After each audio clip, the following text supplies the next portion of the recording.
Salut l'internet. J'ai fait une vidéo où je parlais d'un truc qui me tient à cœur, l'importance de ne pas sombrer dans le discours essentialiste. Tous les mecs sont des connards, déjà parce que c'est nous qui les faisons, et parce que c'est pas comme ça qu'on va faire adhérer d'autres hommes à la cause.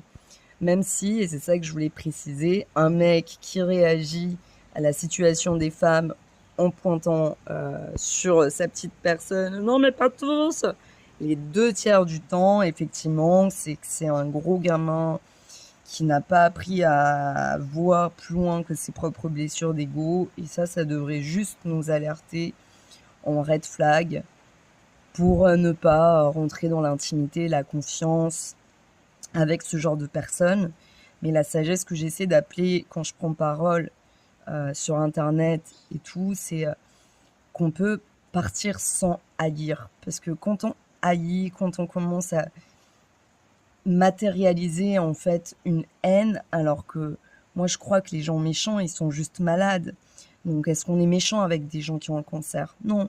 Est-ce qu'on est méchant avec des gens qui ont diabétique? Non. Enfin, des fois si, mais le point est, je crois que l'amour guérit et que au travers des vocabulaires qu'on utilise, de la manière dont on analyse les choses, c'est-à-dire en reconnaissant que c'est un certain type d'homme qui a été encouragé à devenir des prédateurs par impunité, par facilité, pour plein de choses, et qu'il victimise aussi d'autres hommes, et qu'on a un pouvoir dans les mots qu'on utilise pour rallier, pour donner de la force à ces hommes qui se taisent, qui se mettent de côté, parce que d'un côté, les féministes en ont marre des hommes, et de l'autre côté, les hommes qui victimisent, les victimisent eux aussi.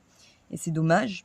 Et moi, mon message, voilà, c'est vraiment prendre le poids des mots, voir toujours le sine qua non. Quand on dit tous les hommes, c'est terrible comme mot. Parce que, en fait, j'ai beaucoup geeké dans ma guérison personnelle sur la neuroscience et comment parler à son cerveau. Et la règle de base, c'est que vraiment le cerveau, il est super littéral, il est un peu autistique.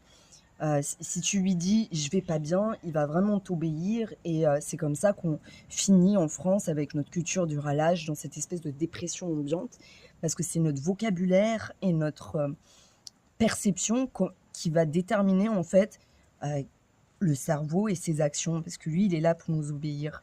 Et donc, quand on choisit nos mots pour ne pas tous les incriminer, c'est pour nous aider, et nous, et la cause. Ok? Même si je sais que les mecs qui disent ça, en général, ils puent. C'est pas la peine de globaliser, parce que dans ce cas-là, on